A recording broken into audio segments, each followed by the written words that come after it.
maybe can encourage some of you just to come forward so there is room for our latecomers. That would be awesome. Maybe. Liz is doing that. Thank you, Liz. Ooh, someone's iPad. It's definitely mine. Okay, the iPad, it's Kagita's because it's got his face. Oh, yeah. That would be your iPad is here, Kagita. Okay, welcome everyone. So, you might have noticed a bit of a slow transition in the talks to more sort of practical, down-to-earth sort of issues, from sort of theology through science, and now we're looking at things that are more about daily life. That we will be throwing some science in as well. And I'm very pleased to welcome Jennie McGarvie here today, and she is from First Du Nihon, which is looking to issues of gender dysphoria and sort of trans issues, and trying to have a sort of evidence-based approach to the whole thing. So I'm sure this is an issue that most of us have bumped into in some form or other. Maybe it's even just in the news. So I'm really glad that Jennie's going to come and just share with us with sort of a South African perspective and sort of an evidence-based understanding of things. Sorry, Dennis. Dogs. Who needs them, hey? So thank you so much. Over to you. Thank you. So I did try out what it would be like presenting from here, and I realized it might not go so well. So I'm going to stand around about here, and if I'm blocking the screen, just let me know. Can we do that? Sure. Awesome. Thank you so much. So I'm going to start with, who am I? You don't mind? Yes. So we can record you. Okay. Pause. Is that okay there? That's perfect. Is that not on the white focus? Is that okay? Great. Yes, Thank is you. that better? Okay. Would Jennie be able to move slightly to the right? Because your face is in shadow. Not your right. No, Your left. because your face up to here is in shadow. Can I go What forward? if you were here? What would it be like? Let's just move this all away. That's easier. Is that better? You look friendly as well. You'll have to bring the microphone closer as well. Okay, are we good to go? We're good to go. If there are any minions speaking later, we've got it all figured out. Thank you. Okay, I'll keep going. All right, so...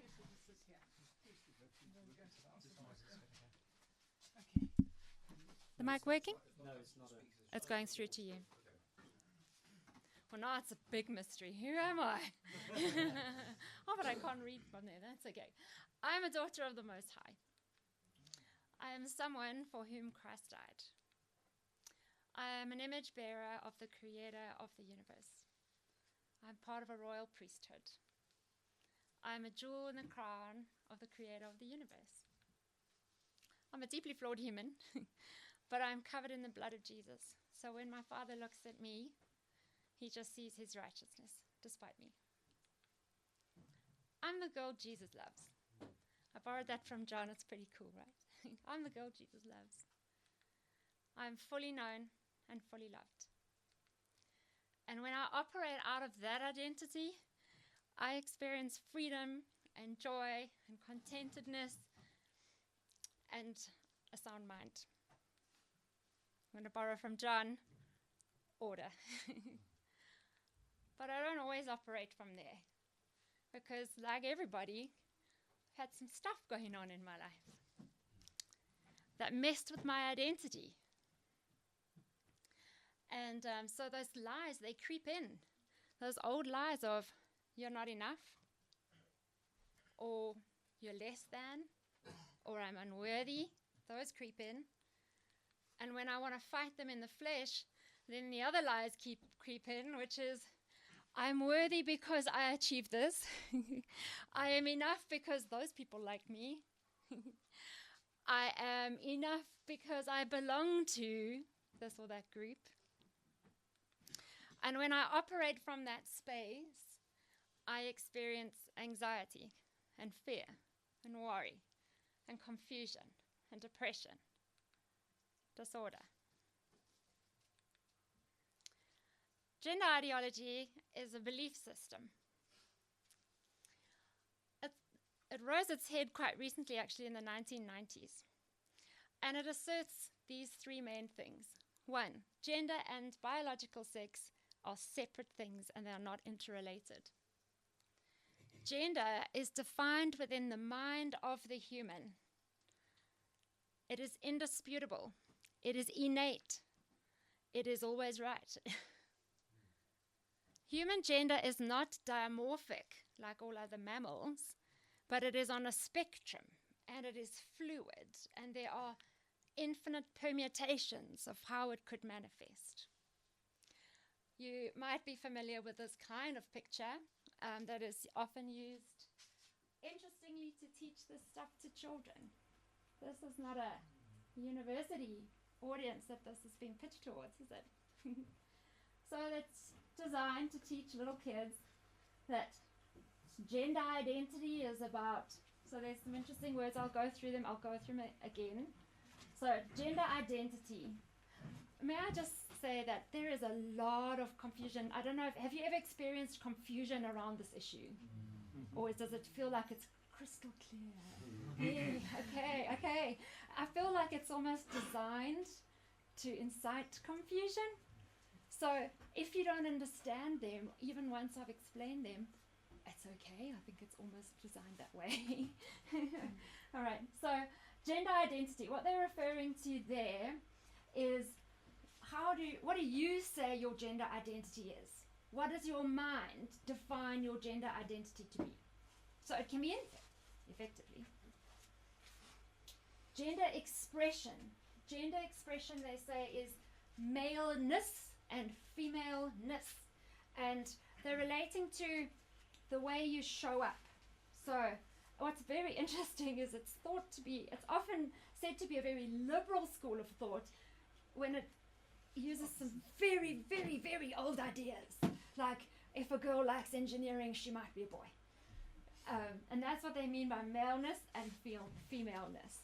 So femaleness, oh, okay, you like dancing or whatever the old categories used to be. Oh, well, then maybe you're actually a female. You're in the wrong body. Then sex assigned at birth. That is the label that has the movement. I keep referring it to the movement, the transgender movement. Sex assigned at birth is the label that they have given to one's biology. When we would say your biological sex is male or female, they'll say doctors just rush in and give you these labels without even asking you. You know, how can you just assign someone's gender to them based on their genitals? Like, it's absurd. And in that frame of mind, that is considered absurd. So please don't hear me. I don't want to be thought to be mocking, but like, it is a different worldview. It's like we've entered a different realm to understand the logic that applies within this worldview. It is so different to the logic that applies in a biblical worldview. Then they talk about being, who are you physically attracted to? So they try to, it's often said that no, your gender identity and your sexual orientation, they're very, very separate things. So please stop confusing the issue by talking about sexual orientation when we're just talking about gender. But then they introduce, they being the movement. Please, I'm not against any human. I'm not against any human. But the movement introduces sexuality into this transgender debate. But if you do, then you'll be wrapped over the knuckles for confusing things. But that happens. But then also they discern between, they have separate categories for who are you physically or sexually attracted to, and then who are you emotionally attracted to. So there's suddenly all these different variables that we've never had to navigate before that are being introduced. So what it asserts is, just to reinforce, gender is, it asserts that our identity is formed in the mind. Our identity is formed in the mind of the human. The human is in control of defining what the human's identity is. Second one, our mind is always correct. It never gets it wrong. Third one, the essence of human identity is sogi. sexual orientation, and gender identity. That is the essence of human identity. It asks us to believe all of this despite the absence of evidence for it, which is why I insist it is a belief system. It is a belief system. Now, you might have noticed that transgenderism wasn't something one came across, certainly not in South Africa 50 years ago, and now it is something that, we worry what words we should say. We come across it that often. And so there's actually been a global phenomenon. So I'm going to just flick through a couple of slides, pictures. I'll tell you which countries they're from, but you'll start to see some trends. So on this one, the red line, so this is the number of cases or suspected cases or self-referred cases of gender dysphoria. I'll get to that just now, but somebody who thinks they might be transgendered. What the number of cases and how they've increased over time. So here, this one is for the UK at only one clinic, but how from 2009 to 2019, the number of boys and girls, the boys used to be slightly higher, and the number of boys has increased dramatically, but the number of girls has increased exponentially to nearly 2,000 in 10 years. People that think they're girls. So, sorry, this is biological. So the blue line is biological males who are now starting to identify as female. The red one is biological females who are now starting to identify as male. So pre-2010, roundabout, it's not like this thing has been smudgy. So, but earlier on, before transgenderism or gender ideology became popular, the idea of transsexualism was something. So you had your transvestites, your drag queens. This is something that's been around for an incredibly long time. But it would tend to be amongst biological males. And they would start to experience this struggle well before puberty set on. It would be in young biological males, and it was incredibly rare. Now what we're seeing is it's becoming not so rare, and it is happening with biological females predominantly, and it's happening in or post-adolescence. So there's a significant shift in the population group that is experiencing this. And that is what has been found in the UK. This is what's going on in America. So, and also, yeah, that's quite a big jump in America. The red line is referring not so much to biological gender. The red line is to do with age group. The different lines are to do with age group. So number of cases, this is actually percentage of the population in America over time up until 2023. The red one is age 18 to 24. So why is it that age group is hit by this so hard? Why is it so prolific in that age group?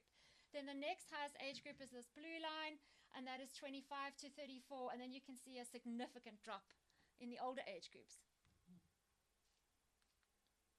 This is what's going on in Germany.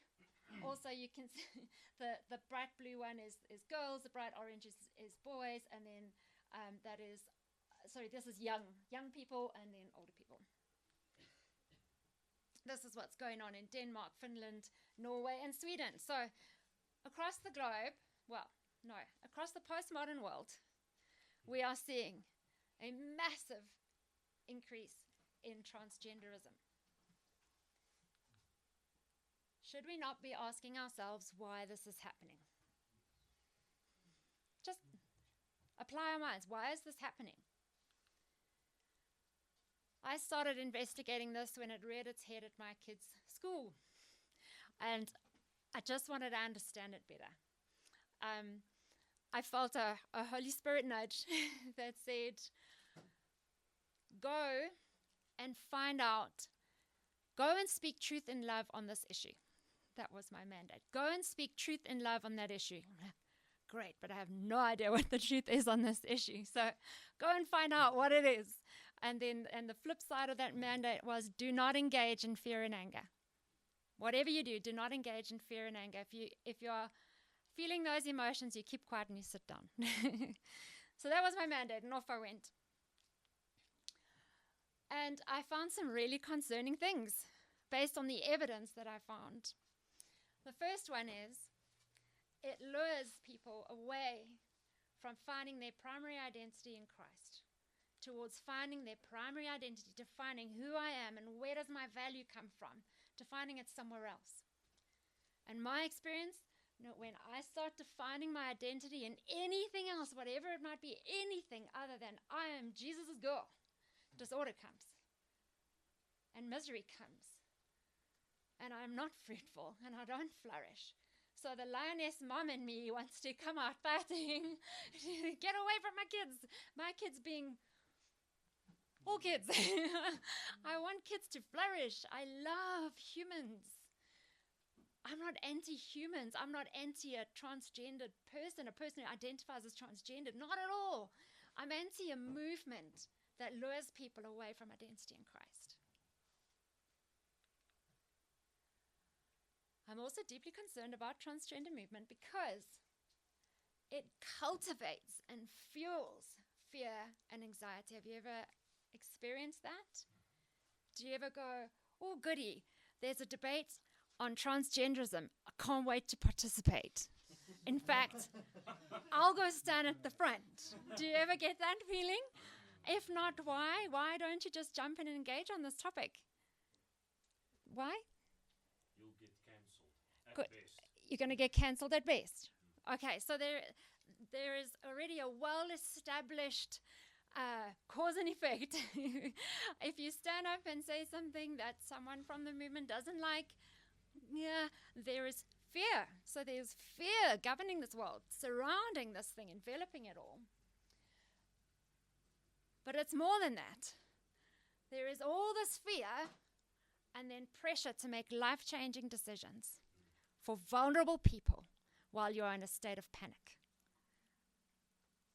I don't think that is ethical. I think that brings disorder.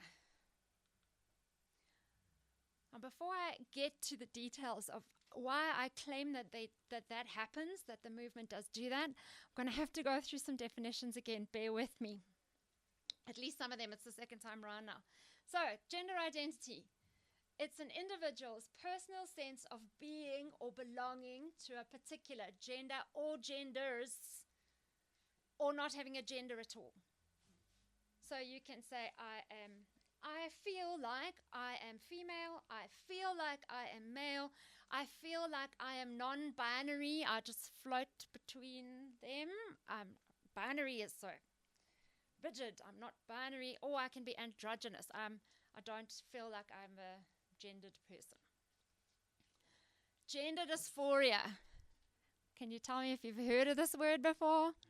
Okay, cool. Gender dysphoria. A lot of these terms, I'm going to ask Philip if he doesn't mind to share just a very long PDF with you guys at the end, which has these definitions in them. But the way the definitions are done is it gives you a 1997 Oxford version and then a 2023 Oxford version. Because a lot of the confusion comes in the fact that the words have officially changed their meaning. And nobody really told us that. So you will have that resource as well to help you make sense and unpack literature that you read. Okay, so if you don't 100% get it now, you don't have to take notes, it's fine.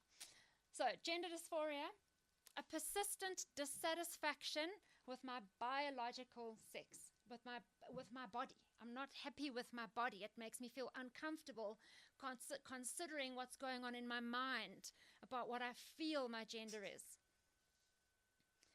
Desistance. I'm going to come back to that one. No, actually I'm not. Desistance. It just means to stop something, like something stops. So when they refer to desistance in this discussion, they're meaning that just gender dysphoria just went away. It stopped. It disappeared. Now that's a problem when your ideology says that you are born with and your mind never gets it wrong, right? The mind defines what the gender is, and if I say I'm this, I am this forever. because if I had a congenial heart condition, I have a congenial heart condition. Maybe I have an operation or Jesus heals it, but otherwise, that's what I got. Now, if it persists, that is quite a big smack into the pillars of the gender ideology castle. So persistence rates is something people talk about quite a lot. Transgender, so that is describing somebody where your biological body is incongruent with what you believe your gender to be in your mind. Social transition. So a social transition means I'm now starting to cross over from being aligned, from my biological sex to the gender that I purport to have. So if I'm biological female and I want to transition into being into maleness, then I would first start with a social transition, which is I change my name, I change my pronouns, and I change my wardrobe. That includes things like women wearing binders, which are so tight to flatten the chest that you can break ribs with it. So right, so that's a social transition. So then everybody in your ecosystem is encouraged to refer to you by your new identity. This is being encouraged by, you might have heard of WPATH, who are the self-named. It's very clever. They named themselves this, and then everybody treated them as though they were this, and they just followed them. The World Association on, WPATH. I can't remember what it stands for anymore. The World Professional Association of Transgender Health. Thank you. All I needed was some competition, and I woke up. WPATH. Okay, so they just named themselves the world's blah, blah, blah of transitional health, transgender health, and then they set standards, and the world just followed them. And a standard they set is from the age of 4, a child is absolutely able to decide what their gender is, and so you can transition a child from the age of 4. That is a social transition. Medical transition. This is when you can read them there, but you're trying to make the body look more and more like the gender identity. So it starts with things like puberty blockers. I'm going to say it in inverted commas. Has anybody heard of puberty blockers before? Can you tell me what you've heard about them? What do they do? They're given to men in... Oh no! You tell me next. Not that one. When the gender ideology people talk about it, what do they say they're for? Chemicals, I believe, injected into teens that undergo puberty to block the hormones that allow it to progress. There you go. So it is purported that it just pauses puberty for a little while to give the teen time to think. It pauses puberty so you don't develop breasts or your voice doesn't drop or whatever it is. That's what is said. The reality is, what you were going to say, was it is the exact same drug that is used to chemically castrate pedophiles. But, it's just pausing puberty and then you unpause it and everything's fine.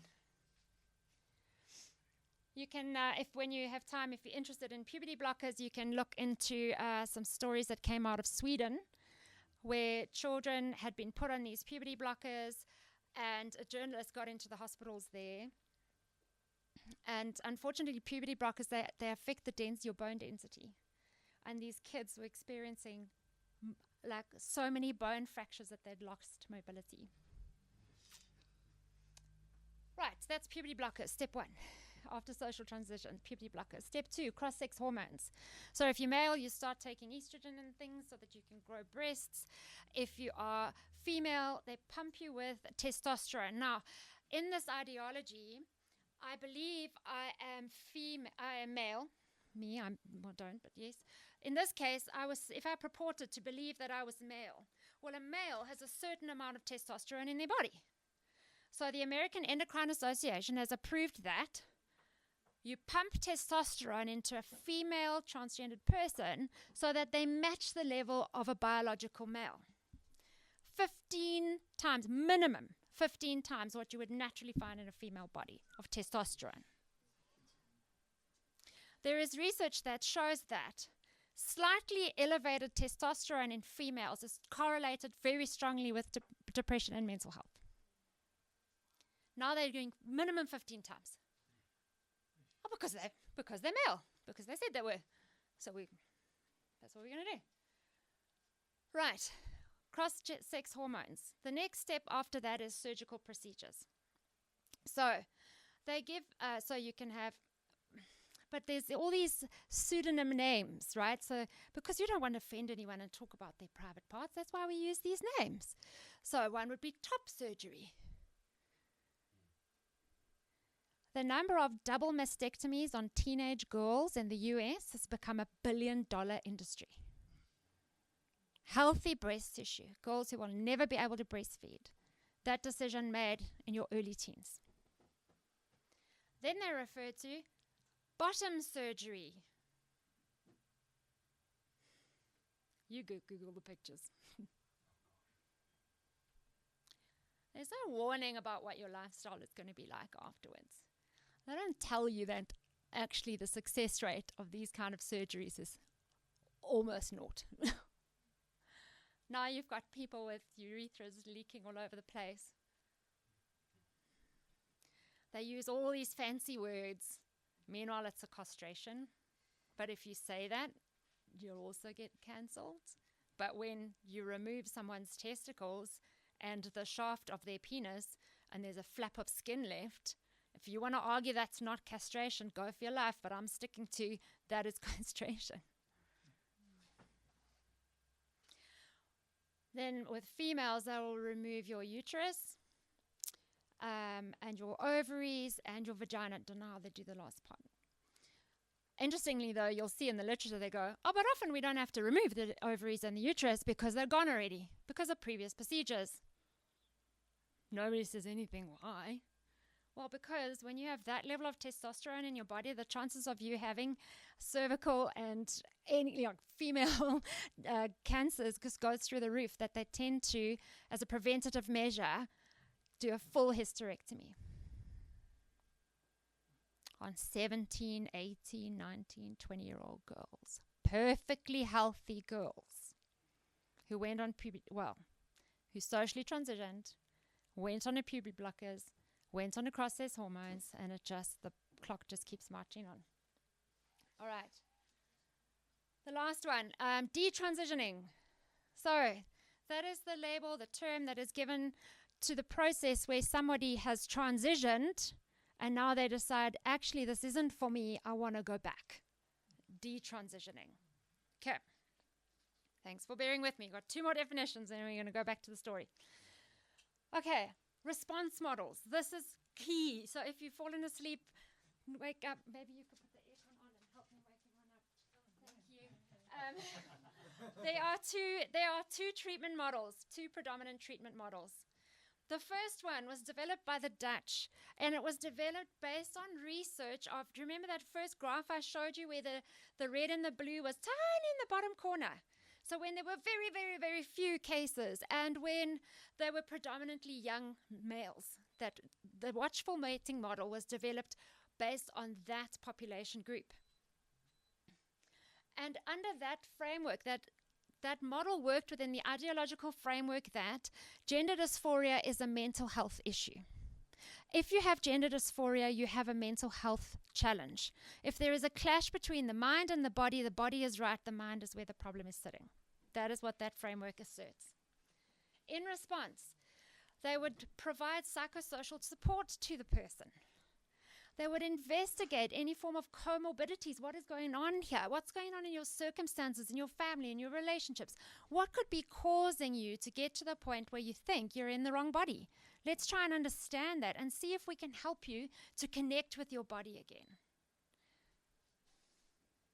And only when the dysphoria had persisted, carried on, so from the age of 5 all the way through puberty without intervening, and the person still wanted to have a medical transition, only then, if you had the medical recommendations of a professional who'd been working with you for years, some people wouldn't provide surgeries. Well, you couldn't get surgeries unless you had lived as before you could get.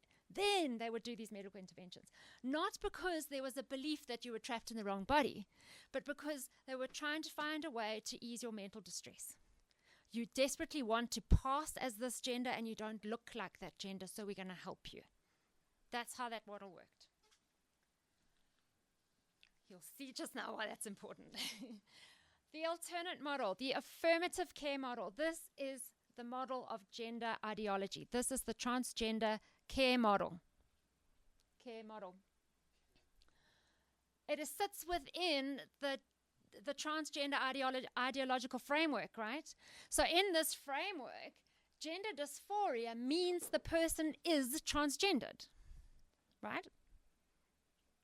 You with me? They are transgendered. And therefore, their trans identity must be affirmed. Must be affirmed. Which is why you get these very angry responses. If someone dared to call you James when you're wearing have a beard, but you said that you're a female. You have to. And if you don't, you've offended the core of who I am. Do you see that? Because the essence of who I am is SOGI. Sexual orientation and gender identity. So if you get it wrong, you misname me, or you did name me, then you've taken my value away as a human. Unfettered access to medical interventions to transition towards my gender identity is a human right within the transgender movement. It is hateful and bigoted to try and counsel someone out of their gender identity. That is conversion therapy in the world of transgenderism. So the church has been guilty of some terrible things when it involves the LGBTQ plus community. Can we just own that? We responded in a way that is absolutely foul. We told God's children that He doesn't love them. We shocked them, like literally, with electric probes and things to try and change the way they felt about people. That is conversion therapy. So was the counseling, but the shock treatment is the thing that really hit the news, as it should have done. But now the emotion that goes with the treating the homosexual people with shock therapy is being put onto counseling a 4-year-old boy who thinks he's a girl and saying they're the same thing. You don't get to do it. You tracking? Okay. So the people who need psychosocial support is not the 4-year-old, it's the parents who refuse to accept it. And the teachers. They're the ones who need psychosocial support. You don't give psychosocial support to the person who has gender dysphoria that is bigoted. You in that world? Okay. So the response is everybody has to affirm, affirm, affirm, affirm. And by affirm, use my names, use my pronouns.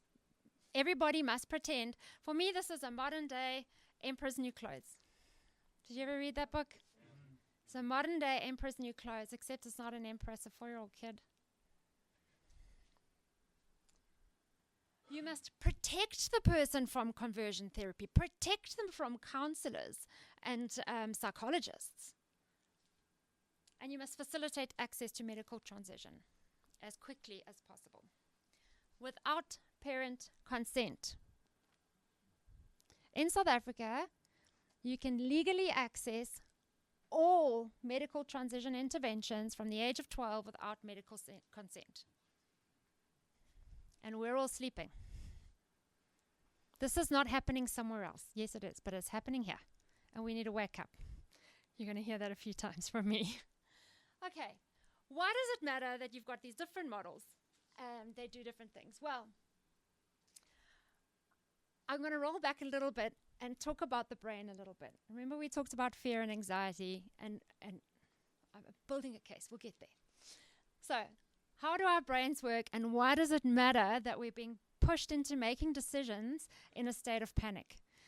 So, this is not a biological diagram. It is a philosophical diagram representing how a human brain works in terms of brain hierarchy. So the first level is the reptilian brain. We all have this inside of us. It sits around about here and connects to your brain stem. Does anybody know the intelligence that sits in the reptilian brain? The picture should give you some clues. Yeah, I don't need the big name. Just what does it enable you to do? You're right. What does it enable you to do? The crocodile intelligence. Instinct. Fighting. Yes. Eating. Killing. Good. It's your survival mechanism. It's your rest and digest. It makes your organs move, and it helps you to survive. In the short term, it doesn't have a moral compass. It cannot. Well, you'll see just now. The next level up is the mammalian brain. So you've got your reptile brain, the mammalian brain comes over the top. What intelligence can you see coming in there, in addition to that purely fight, flight, flee survival? Nurturing. Awesome. That part of your brain knows that you are not the only creature in the world that matters. The crocodile brain only cares about you. So that part of the brain knows that. But inside that part of the brain is also where our emotions sit. Not our emotional intelligence. Our emotions, big ones, and we use the dogs for that, right? As an analogy for that part of our brain and how it works. So you'll see that in a dog's emotion, you never have to guess what the hell they're feeling. You know what I'm saying? Like it takes over their whole body. So these two are pretty darn chilled, right? They're relaxed. You don't have to worry. Are they lying there stewing, worrying about tomorrow? No, they're not. They're fine. They are not worried. They are very relaxed. But when you guys have been away and you arrive back, they are like jumping up and down. They're like, oh, so happy to see you. I'm so happy to see you, right? You don't have to guess. And now they're like happy. Now I'm chilled. Now I'm happy. And then they see a bird and they're like, oh, I'm going to kill it. Right? Dogs, mammals, our emotions take over the whole self. It's broad sweeps. We have the same in us. Right. Then you get to the higher brain, broadly referred to as left and right, or zoom in and zoom out. The zoom in side is your analytical side. We've been talking about science flat. Well, we've been having fun zooming in and zooming out while we've been here. The deep analytics, the difference between things, which word means exactly what. Where does it sit in the hierarchy? We want to order things. We want to protect things. That is all sitting in our left brain. In the right brain, well, it's where your risk management analysis happens, is in your left brain. In your right brain is where we see community, the sense of we. I like to say, when you want to think of the zoom in brain, the left brain, pretend you're looking in a microscope. You see physical things, you see distinctions between them, and you can only have a very narrow view. Whereas if you want to look at the right brain, you're looking up already. You're looking at the stars, you're using a telescope. But there you can see long-term consequence through your right brain. You can see the connection between things. You can see that if I do this, that might happen, or that might happen. You kind of foresee consequences with your right brain. Why does that matter? Because your crocodile brain all day, every day, is just taking through information from your senses, and it is deciding, am I safe or am I not safe? Am I safe or am I not safe? I'm safe, I'm not safe. And it checks against memories as well, sitting in the limbic system. The bigger the emotion, the more the memory is going to impact that decision.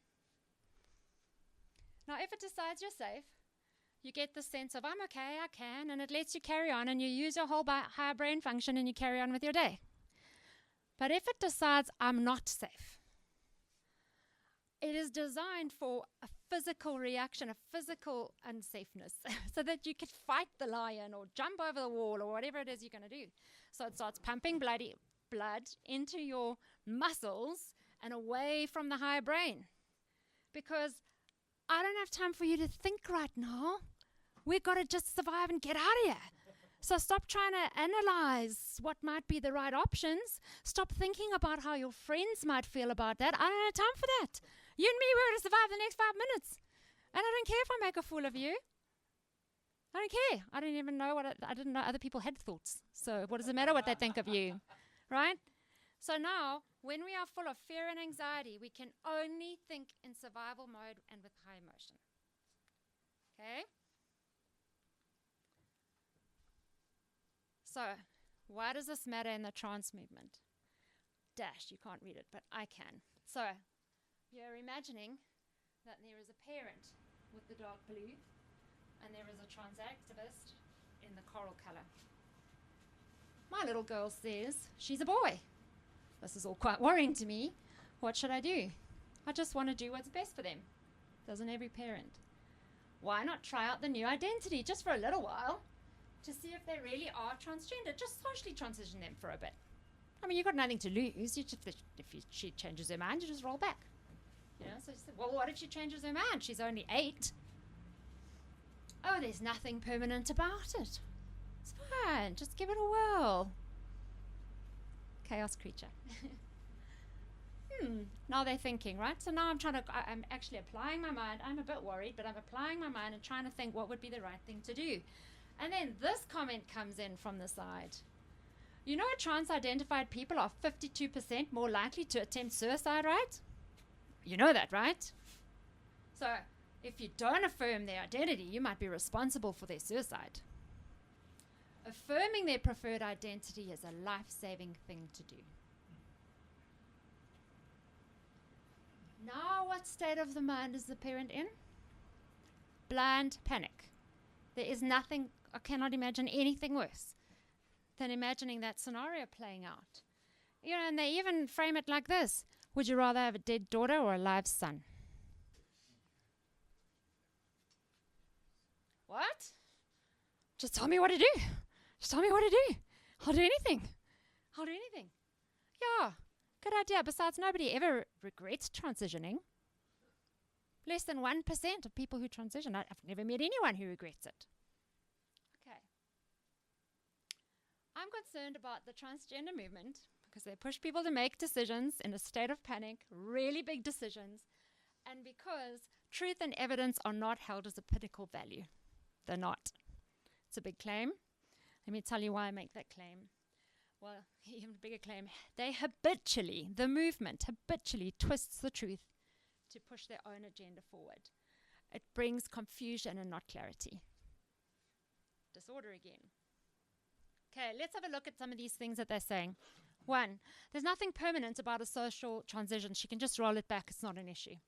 Well, what do the facts say? In the document that I'm hoping Phil will pass on to you guys, you will find all the links to all the studies, so you can go and look at the original research if you want to. Please do not do anything based on what I say. Go figure it out for yourself and then decide what to do. I'm just giving you an introduction of what I found. You can have a look at the evidence and decide for yourself what you should do. So, all existing longitudinal studies on gender transitions are based on the watchful waiting model. So the only data that we have, longitudinal data, if we do this, what happens to them later in life?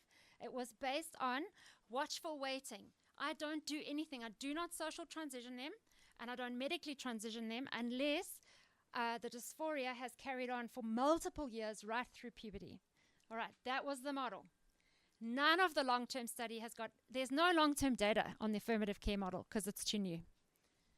Now, outcomes from the watchful waiting model showed that in 84 to 88% of cases, the gender dysphoria desisted. The person found integration between the mind and the body, and they were fine. Right? Now, they are starting to track what is happening in countries where the affirmative model has been implemented, and the emerging data is showing that when you affirm the trans identity of a young person, almost all of them, the dysphoria persists.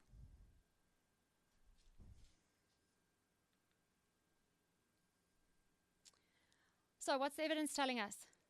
Socially transitioning a child dramatically increases the likelihood of their gender dysphoria persisting, right?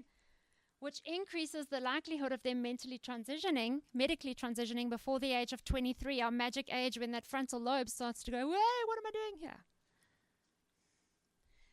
And we know that medical transitions have significant risk, including osteoporosis, breast cancer, uterine cancer, ovarian cancer, severe liver dysfunction, infertility, depression, recurrent infections, and suicidality.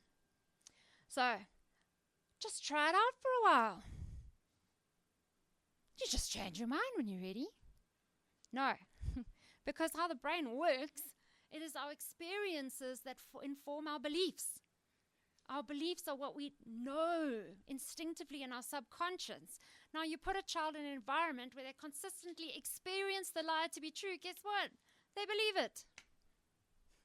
You're dramatically increasing the chances of that child medically transitioning and deeply regretting it later, the moment you adopt those pronouns and put them in a different wardrobe. Right, next one. You know, trans-identified people 52% more likely to attempt suicide. What do the facts say? I went to try and find the study that actually refers to a suicidality rate of 52%.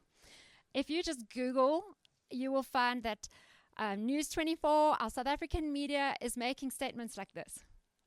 And when you click through the links that they're referring to, the word suicidality isn't even in there. So the study where that 52% number came from was on a group of people who were both transgendered and cisgendered, which just means not transgendered. And it was on a study of humans who had been wholesale rejected by their families and what the impact on the suicidality rate was. Well, guess what? If you are wholesale rejected by your family, whether you're transgender or not, your suicidality rate is going to go up. Now, they twisted that and turned that into, if you don't affirm a trans identity, you're increasing suicidality rates. Now, where I'm sitting, considering the impact that even mentioning a suicidality rate has on the human brain, you'd be damn sure you're right. 100% right. You don't mess with that stuff. Do you want to know what I think about it? Anyway, there are 2 longitudinal studies on the connection of suicidality and transitioning, transgenderism. There are 2. Both of them show that the highest suicidality rates in the world are amongst those who have transitioned. So what does the evidence say? So that the movement says, if you don't affirm, there's blood on your hands. There are training teachers in our country right now that if you don't affirm a child's trans identity, there is blood on your hands. And by the way, don't tell the parents what you're doing because they can't be trusted. The children aren't safe with their parents. So the child gets socially transitioned in the school for like up to a year. Now that's been hardwired in the brain before the parent even knows any of this has happened. Okay, so there is no evidence to support the claim that not affirming a trans identity increases suicidality. There is no evidence of that. There is evidence that says that affirming the trans identity increases your chance of transitioning, and there is evidence that says if you transition, your suicidality rate goes up. So there's evidence of the absolute opposite. Last one for now. Besides, I've never met anyone who regrets transitioning. Only less than 1% of those who transition regret it. Where did that 1% number come from? I went digging. The study that showed a 1% regret rate was on the watchful waiting method. Watchful waiting method. So if you don't do anything, we already know 88% of those, 84 to 88, it desists. So you're left with a teen percentage, not all of whom transition. So, I mean, the 1% of those who regret it is a small number, right? Now, if you're applying the affirmative care model, where you are rushing people through this transition process, your desistance rate is not going to be the same. Okay. It's not going to be the same. So you're twisting the truth there.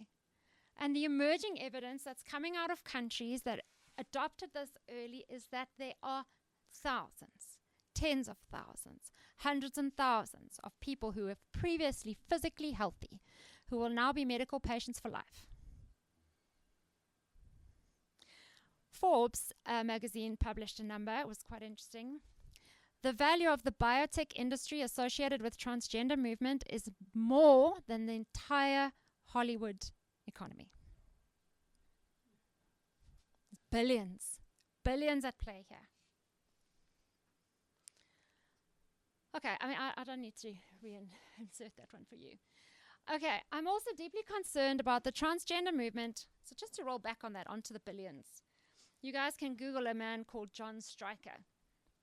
He's an interesting archetype, to use John's words again, of how this seems to play out. There are people who have a financial interest in the biotech industry. So for him, it is in nanosurgery. He makes his money out of all those vaginoplasties and things. And then they would then fund one of the big activist groups. So in our country, the Arcos Foundation, if you look them up, they're one of the biggest activist groups. They came in here first, create demand by indoctrinating the population with gender ideology, hiding it from parents, make sure it stirs enough that demand actually creates. And guess what? John Stryker's biotech company is already in South Africa. And you see that pattern again and again. All right, against it because I'm very worried about it because it targets and it sexualizes children. It's like we went straight back to Freud. We all, I think most people decided Freud's stuff is not that applicable, but we seem to have gone straight back there. I think sexualizing children brings disorder. We are teaching children things like this. You already saw the unicorn one. There's a gender beard person, looking like the gingerbread man. Here's a stick person. It is targeted at children from the age of 4. Why are we teaching sexual orientation to children the age of 4? This is a book that has been used in schools in South Africa. It's called the Trevor Coming Out Handbook for Youth. All of these drawings here are going, well, some people are heterosexual. Some people are attracted like this. Some are attracted like that. Others are attracted on a whole spectrum. Which one are you? You create 1,000 options. What chance do you now have of choosing heterosexual cisgender? Just dilute the odds. What it also does is it instructs the kids, if you want to come out, find a safe place to come out. We understand that home isn't always safe, that your parents don't understand you. So choose a safe place to come out. Come out at school with the teachers we just trained. This is a South African resource that's called the Queerpedia. It was developed and funded by UCT. And this is what our teenagers are being exposed to. Why are we teaching our kids this? Why are we teaching our kids this? Why is our government trying to get a soggy curriculum into our ECD centres? It got thwarted just before the elections. It's going to come back. We need to wake up. They're trying to get this into ECD centres in our country. Early childhood development, kids under the age of 6. Why is so much being hidden from parents? Dr. Littman's research with 250 parents of children with rapid onset gender dysphoria. All that is it's the new phenomenon. Remember, with the explosion of numbers, and now it's adolescent females. So she called it rapid onset, okay, ROGD. So she interviewed parents of that cohort. Nearly 50%, so 49.5% of those young people were actively trying to isolate themselves from their parents. 43% had told other people or posted on social media that their parents are transphobic, abusive, and toxic because they don't agree with their trans identity. 28% refused to speak to their parents at all. They no longer speak to them. So you isolate them from anybody who would put in guardrails. GSAs. You might have anyone seen one of those on campus? A GSA? Okay. You're seeing them in high schools now as well, the Gay Straight Alliance. You'll see Woolworths had a big campaign around be an ally. Be an ally. You're a good person if you're an ally to LGBT. Well, how do you be an ally? Don't worry, darling. How you be an ally is you start going to gay pride marches. Start going to these meetings. Go and hang out in the gay community. So increasing exposure. Why is that being encouraged in our schools? Why are drag queens hosting Story Hour?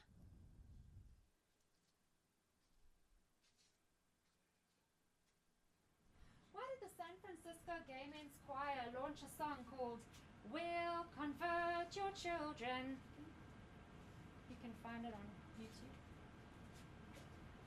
Why did the attendees of the Drag March in New York in 2023 march along chanting, "We're here, we're queer, we're coming for your children"? Why did they do that? Apparently we don't have a sense of humor. That's where the problem lies. Why is there a pride flag for minor attracted people?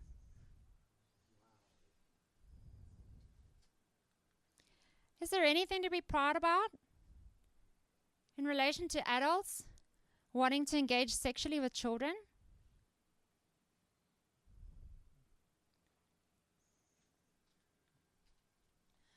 I'm concerned about the transgender movement because it works to wreak havoc in the lives of anybody who speaks publicly, presenting evidence that is contrary to what their agenda states. So it prevents others from making informed decisions. There's a huge discussion about, can a 5-year-old or a 12-year-old or a 19-year-old provide informed consent? Well, they can't if they don't have all the information. Never mind the maturity of their brain. They don't have the information. Their parents can't make informed consent. Dr. Lisa, who we spoke about earlier, her peer-reviewed data research showed evidence that there was a spreading of gender dysphoria amongst adolescent girls. So those same parents she was talking to, over a third of them were saying, hold on a second, when my daughter started identifying as trans, so did a lot of her friends. 86.7, so a lot of the parents reported that just before they started identifying as trans, there was a binging of social media. Facebook they know that Instagram increases suicidality rates of adolescent girls, and they haven't changed it.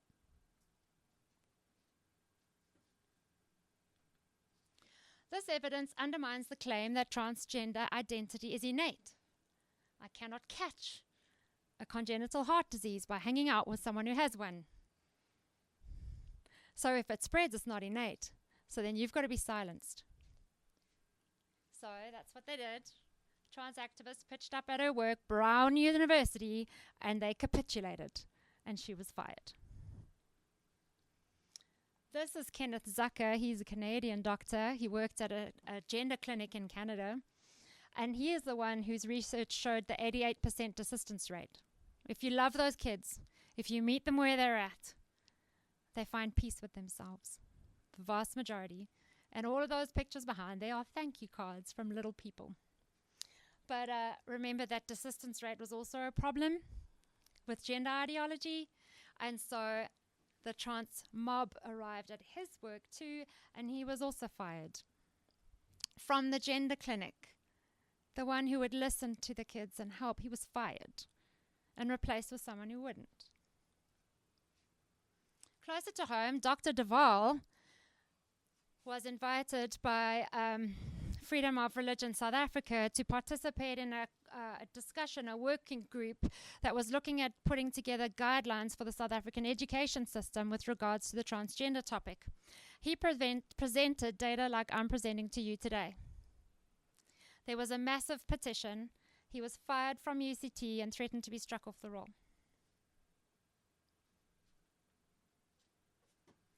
So how should we respond?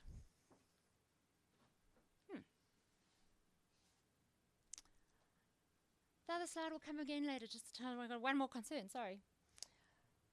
I'm concerned about what's happening here in South Africa. Never mind what happened with Duval, but because there is huge amount of evidence coming out from countries that adopted this early. In the UK, it is no longer possible to get your hands on puberty blockers. They've closed every loophole. You cannot get them. In Finland, or most of these countries, you cannot medically transition anybody under the age of 16, and if you do, it has to be under the rigor of a scientific study. the CAS review, which came out of the UK, it was reviewing what was going on in that Tavistock clinic. That was the first chart I showed you with that huge number of girls. And it showed that there is not enough evidence to support doing any medical transition on young people. There's not enough evidence. It is experimental. I would argue it is against our constitution, because you may not experiment on a human without their informed consent. But in South Africa, we're busy riding the wave. Our government is busy riding the wave, trying to adopt this stuff to be progressive, like the UK and the US. And most of us are sitting here thinking this is happening somewhere else, and besides, it's only a small thing, and it's not going to happen to my family. And it's a bit messy when you get involved.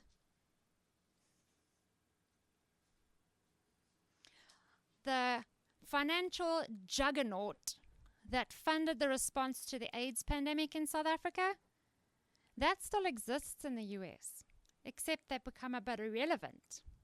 They don't want to be irrelevant. So they've started to push the connection. They found some data that, guess what, if you are transgendered, your chances of picking up HIV is higher. Well, in a revolution, in a sexual revolution organization where any bars on sexual activity is pushed against, there's going to be higher HIV, right?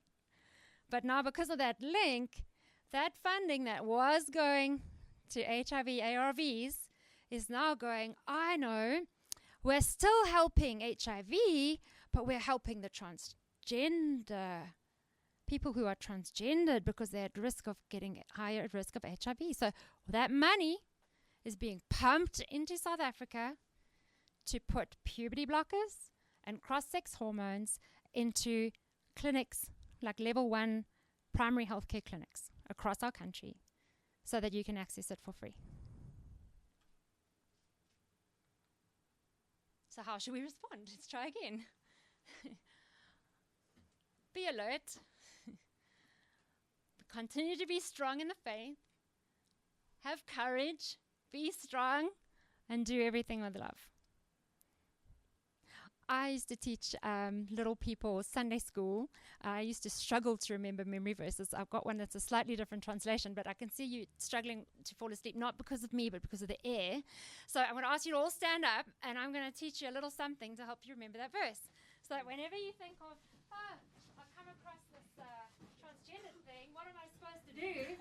Well, this is what I think God wants us to do. So we're going to use our bodies to help us remember. So the version I have memorized is, be on guard. So you stand like a soldier. Be on guard. Stand firm in the faith. Not just stand firm. Stand firm in the faith. Be brave.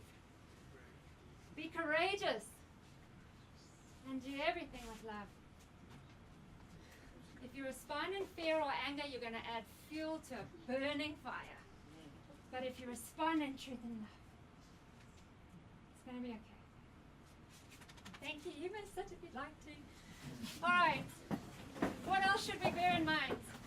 For our struggle is not against the flesh and blood. It is not against transgendered people, but against the rulers, against the authorities, against the powers of this dark world, and against the spiritual forces of evil in the heavenly realms. That is who our battle is against, and we need to fight it hard. How should we respond?